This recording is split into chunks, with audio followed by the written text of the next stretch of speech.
I'm feeling a lot better, so I'm still coughing up a bit of blood. I've had a scan, so we'll all keep the fingers crossed. I love them all. These were some of the last words Barry said to his family. A day later, he died. In the same week, he was told he would finally receive some compensation from the government as a victim of the infected blood scandal. His wife, Deborah, has received interim compensation, but she continues to fight for others who haven't. I can't think that the last 30-odd years, or Barry dying, is for nothing. So I have to have that hope. Without that hope, then I'd be lost. Debbie is grieving for her husband and fighting for justice.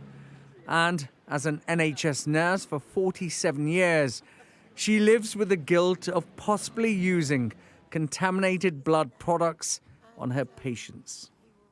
The chances of one of those blood transfusions, just one of them being infected, is incredibly high. And that does not sit easy with me, even now. It's a horrible thought. Last Easter, the blood inquiry instructed the government to pay compensation to bereaved children and parents. A year later, they're still waiting.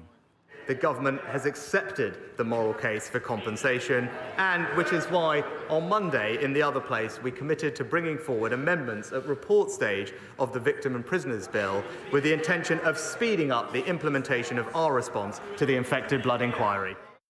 Simon Hamilton and his twin brother were both infected with contaminated blood products. Simon died on Christmas Day last year without seeing justice. I feel let down. I feel this government has let all of the victims down. It's keeping us on the long finger.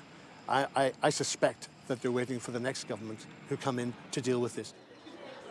The final blood inquiry report is due to be published in May, but campaigners say its recommendations are already known. The scandal that was allowed to happen 30 or 40 years ago could have been addressed, it could have been mitigated. And instead, hundreds of people have died waiting for compensation or justice. The question being asked is how many more will not live to see justice served? Ashish Joshi, Sky News in Westminster.